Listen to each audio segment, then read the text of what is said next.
Avema inta me entregar pergunta na ministra de Enseñanza e Deporte relacionada com a Fundação Loto para Deporte. Alguns perguntam como se relacionada com a Fundação de Loto para Deporte, tá?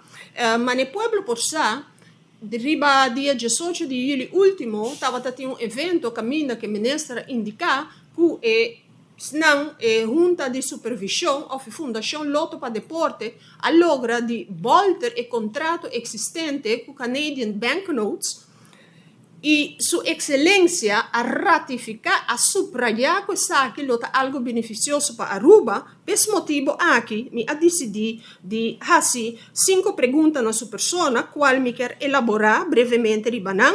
Se ministro por manda parlamento e suposto contrato novo a queda acordar entre Fundação Loto para Deporte e Canadian Banknotes, ministro por informar parlamento que concretamente a renegociação aqui está encerrar na benefício para o país Aruba em geral e para o deportista na arubano em particular. Ministro por informar parlamento se renegociação de contrato a costa pueblo de Aruba placa. Ministro por informar parlamento se pueblo de Aruba ministro paga multa para voltar o contrato firmado com Canadian Banknotes. Se o contexto está afirmativo, ministro por informar parlamento quanto é multa aqui está. No mesmo momento que dando riba a Fundação Loto para Deporte, também me dirigi alguma pergunta na sua persona relacionada com a suspensão de diretor de Fundação de Loto para Deporte. E não me dirigi 6 perguntas na sua persona, ministro por informar parlamento que está o motivo, ou motivo não, que a junta de supervisão a toma a decisão de luna de maio último para suspender o diretor Roland Tweet, pois mais que 4 lunas a transcorrer e não tem vista concreto de decisão de junta de supervisão para que dicha suspensão. Mientras tanto, a junta de supervisão a apontar o senhor Domenico Figueroa na cabeça temporalmente para encargar com o manejo diário de dicha fundação. Ministro por informar parlamentos e junta de supervisão a terminar com a investigação contra o senhor Tweet.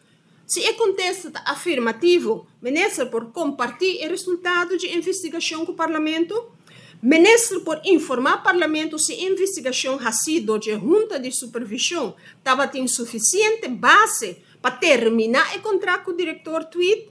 Ministro por informar parlamento se a junta de supervisão chega num acordo monetário com o senhor Tweet para terminar o convênio laboral.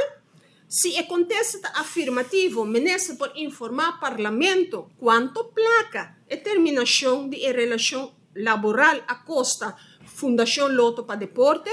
Me espera que o ministro Andy Cruz por contestar tanto mi rappel, mi série de perguntas que queda assim na sua persona fora do dia 24 de junho e pergunta que queda assim também dia 12 de agosto último e não que queda entregar a relacionar com a Fundação Loto para Deporte.